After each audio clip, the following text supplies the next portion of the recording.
2009 was arguably one of the best years ever for gaming. Call of Duty was in its prime with the release of Modern Warfare 2, Batman Arkham Asylum just got released and instantly became a classic, Left 4 Dead 2 redefined what a zombie survival game was all about, FIFA and Grand Theft Auto captured a perfect balance between simulation and fun, and Minecraft, arguably the biggest game of all time, was released. All of this taken into mind left very little to the imagination for other developers on the scene. To make an entry into that market during that time was far from easy. It would take something magical. Enter Gearbox Software, a developing company mostly famous for their work on games such as Tony Hawk Pro Skater 3, Brothers in Arms, and much more. However, with Gearbox's last few releases not doing all too well, it was clear that they were in trouble. With InfinityWard, Valve, Mojang, and so many more developers arguably in their prime, the walls were closing in fast for Gearbox Software. They had to do something quick, and it couldn't just be another shooter. That had already been done marvelously by InfinityWard, and they couldn't make an open world game because Grand Theft Auto had already knocked it out of the ballpark, and they couldn't make an exploration game because Minecraft had just seized the idea perfectly. In comes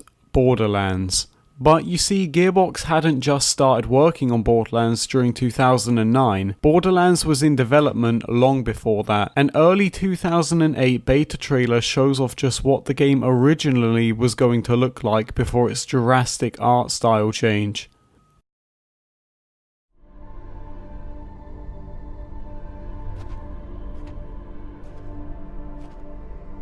Why have you come here? Only fools and criminals come to this planet. This is a dangerous place. If the bandits don't get you, the wildlife will. You won't last long here. Not without help. Not without guns. A hell of a lot of guns. Why have you come here? You're looking for the vault, aren't you? You won't find it. I'll tell you the same thing I told all those who came before you. It doesn't exist.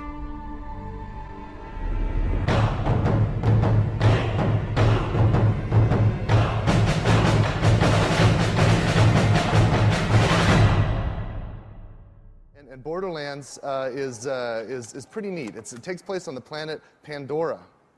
And we're going to go ahead and get in the vehicle, guys. Mark here on the right or on my right, he's a soldier class character named Roland, and Mordecai is a hunter class character. And these guys, they need the vehicle because Pandora is a big place, vast expanse out here in the Borderlands. They're going to play cooperatively. They might have to communicate a little bit. This is all real. This is all live. And as they get around here, you're going to see that they're going to get attacked by bandits. The bandits have left the safety of the colonies. They've left the safety of the settlements, and they've sort of banded together to maraud and scrape the landscape for food and fuel. Very Mad Max vibe.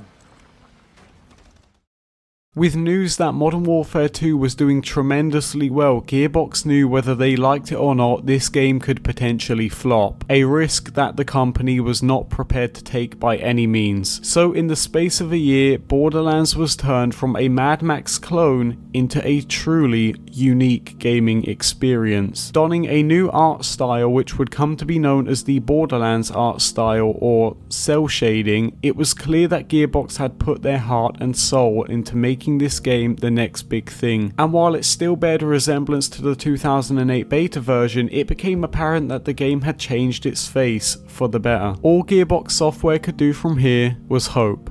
Now in this video I want to ask one question. What made Borderlands such a success? Upon loading into the game for the first time, you are greeted by a robot named Claptrap who briefly introduces you to the core gameplay mechanics. You're given a health bar, an XP bar, a waypoint bar, and a gun. Very simple, but very powerful. From here, you are more or less dropped straight into the action, only being helped when you absolutely need to be. You are soon tasked with saving the town of Firestone from a group of killers who would from here be known as the bandits. And you see, most people right here miss this key primer for the series, but not me. You see, when you start a new game for the first time, what is the one thing you notice? I bet you're thinking the guns, or the terrain, or you know, the customization. But what you should be saying is the enemies. Games like Modern Warfare 2 or GTA only tend to feature very standard enemies with no real pop to them at all. But you see guys, this is where for me Borderlands truly stands out. It's clear from the moment you drop into the game that these enemies pose a real threat to you. The amazingly written dialogue instantly tells you the only thing you ever need to know about these bandits. They want to kill you. They have no motive. They just want everything and anyone who is not a bandit dead. This would later become a staple for most enemies within the Borderlands franchise, a staple that quite frankly never gets old. And if you think about it, it's quite consistent. In Borderlands 1, Steel wants you to give up and surrender to her and the Atlas Corporation. In Borderlands 2, Handsome Jack wants you dead. In Borderlands the pre-sequel, Colonel Zarpedon wants you to leave the moon or die. And in Borderlands 3, from what we've gathered, the Calypso twins want you to either join them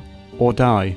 This method of gameplay truly makes Borderlands feel unique from the get-go, and then there's the guns on top of that. You see, Borderlands did something no other game had done previously. They took a custom-made piece of software, chucked hundreds of weapon parts inside of it, and then told it to create. And whilst this doesn't sound like it would result in a huge number of guns at all, you might be surprised to find out that in Borderlands 1 there was a total of 17 million weapons, a Guinness World Record at the time, which would later be broken by the highly proclaimed sequel. For a game during 2009 to hold that much data and that much customization in weaponry was unheard of, and to this day remains to be one of the key factors into Borderlands' success. Now, by no means did Borderlands kill off any of the other previously talked about games, however it did bring in new fans to the series and prove to everyone else that it was here to stay. Its follow-up sequel in 2012 would only improve upon the already unique formula, clocking in at 8.5 million sales by 2014. The ever-growing gun count would only improve upon itself, counting over 150 million weapons in-game. And in fact, to date, Borderlands 2 still gets a whopping 20,000 daily players on Steam with no signs of slowing down. And with Borderlands 3 releasing in just a few days, it's clear that Borderlands will forever be renowned as the series that put looter shooters on the already crowded map of gaming.